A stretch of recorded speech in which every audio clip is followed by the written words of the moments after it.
오늘 책에 두 개 했습니다. 11번하고 12번 했는데 11번 건축법 건축절차 체계도입니다.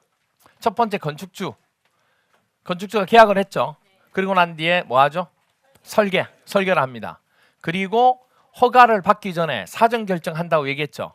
사전결정 신청은 무슨 대상? 허가 대상 건축물을 건축하게 되고, 그리고 허가 신청 전에 합니다. 그리고 사전결정권자 누구예요? 허가권자가 됩니다. 그렇게 해서 사전결정 신청하고 허가 신청은 해야 돼요, 안 해야 돼요? 반드시 이 허가 신청은 몇 년? 2년. 2년 이내에 신청을 해야 됩니다. 2년 이내에 신청하지 않으면 효력이 상실된다. 됐나요? 그럼 이제 여기서 허가권자를 알아봐야 되는데, 허가권자는 원칙적으로 누구예요? 세 번째 서야. 특별자치시장, 특별자치도지사, 시장, 군수, 구청장 이렇게 돼요. 근데 예외적으로 그 층수가 21층 이상 되는 건축물이나 또는 연면적 합계가 얼마? 10만 제곱미터 이상 되는 건축물을 특별시에다가 짓고자 한다. 그럼 누구한테? 특별시장한테 허가를 받아야 되고, 만약에 광역시 짓고자 한다. 광역시장한테 허가를 받아야 돼요. 그런데 만약에 시장 군수가 시나 군에서 만약에 짓고자 한다. 건축주가. 그럼 누구한테? 시장 군수한테 허가를 받는 거예요. 대신에 누구한테? 도지사한테 뭐는 받아야 돼요? 사전 승인은 받아야 돼요. 그러니까 도지사한테 뭐 받는 건 아니에요. 허가 받는 건 아니에요. 그런데 여기서 만약에 이거 짓고자 하는 용도가 공장이나 뭐 창고일 때는 뭐 한다? 제외한다. 그 얘기는 뭐냐면 공장 창고는 특별시장과 광역시장한테 받을 필요가 없다. 구청장한테나 군수한테 받으면 된다는 얘기예요. 그리고 도지사한테 사전 승인 받을 필요도 없다. 그렇게 되는 겁니다. 되죠? 자, 그러면 도지사한테 사전 승인 받게 되는 대상 한번 볼게요. 동그라미 첫 번째 거는 얘기 다 했습니다. 했고, 두 번째, 자 여기서 나오죠. 누가? 수기가 뭐 할 때? 자수할 때 몇 번 눌러요? 1003번 누릅니다. 자수할 때. 그리고 그런 수기가 뭐가 되면? 교주가 되면 규모 제한 있어 없어요? 없어요. 무조건 됐죠? 이렇게 사전 승인 대상이 됩니다. 자, 그리고 이제 규모가 크지 않으면 서류만 제출하는 뭐죠? 신고만 하면 됩니다. 신고도 사전결정 신청 대상이에요? 아니에요. X 이렇게 됩니다. 그리고 공용건축물, 국가나 지자체가 어느 지역에 건물을 짓고자 합니다. 공용건축물을. 그러면 그 신고나 허가 받아야 돼요? 아니요. 뭐 하면 돼요?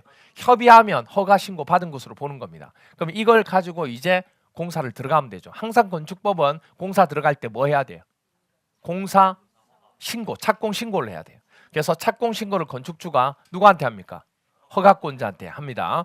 그러면 이제 오케이 해도 된다고 얘기하면 이제 공사 들어갑니다. 공사는 건축주를 대신해서 누가? 시공자가 하게 되고, 시공자가 설계도면대로 제대로 하고 있는지 감시하는 자가 누구죠? 감리자가 이제 감시하게 됩니다. 그리고 이제 다 끝나고 난 뒤에는 서류를 가지고 감리자가 작성한 뭐죠? 감리 완료 보고서, 그리고 공사 완료 도서를 가지고 건축주는 사용 승인 신청을 합니다. 그렇죠? 누구한테? 허가권자한테. 그런데 신청을 했는데 신청을 받은 사용 승인 허가권자는 며칠 이내? 7일 이내 검사 후에 뭐 해줘야 돼요? 사용 승인을 거부해줘야 되는데, 만약에 합격했는데 불구하고 교부를 하지 않으면, 일정 기간 동안 하지 않으면 뭐 해야 돼요? 그래서 사용할 수 있다는 거, 이렇게 됩니다. 그리고 이제 유지관리하면 되는 거고, 이때 협의를 한 공용 건축물은 사용 승인 받을 필요 있어요? 없습니다. 그냥 뭐 하면 돼요? 통보만 하면 됩니다. 이게 우리가 절차, 건축법 건축 절차, 간단하죠? 어렵진 않습니다. 그렇게 배웠습니다. 그 다음 이제 책의 12번 건축법 건축물의 용도 변경 체계입니다. 자, 용도 변경은 시설군 얘기해 주세요. 자산, 전문, 영업, 교, 근, 주, 그 밖에 이렇게 돼요. 그럼 이제 용도 순서가 또 나오죠. 그렇죠? 뭐 타고? 자동차 타고 어디? 자원묘지 지나면 운수, 참 위험한 공장이 나온답니다. 그렇죠?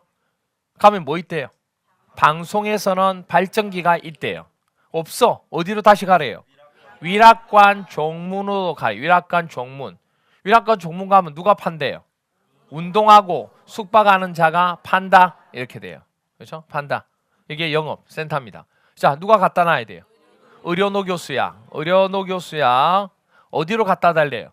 근린에 있는 업무 주택으로 갖다 달라 이렇게 됩니다. 됐나요? 이러면 다 외우신 거죠. 그럼 여기서 우리가 상위군으로 만약에 용도 변경한다. 그럼 뭐 받아야 돼요? 허가 받아야 되고. 하위군으로 용도 변경한다. 신고.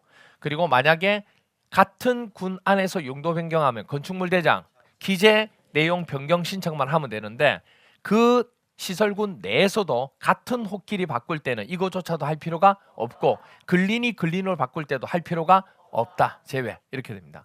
그러면 허가나 신고나 이런 기재 내용 변경 신청을 누구한테 하면 되느냐? 누구한테 하면 돼요? 허가권자.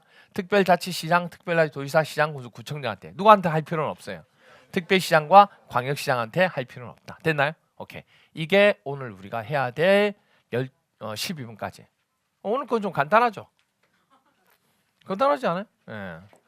지금까지 한 거 봤을 때는 뭐 간단하죠. 그래서 오늘 12개 있고 다음 시간에 이제 13번, 14번, 15번 주택법이 2개, 농지법이 1개.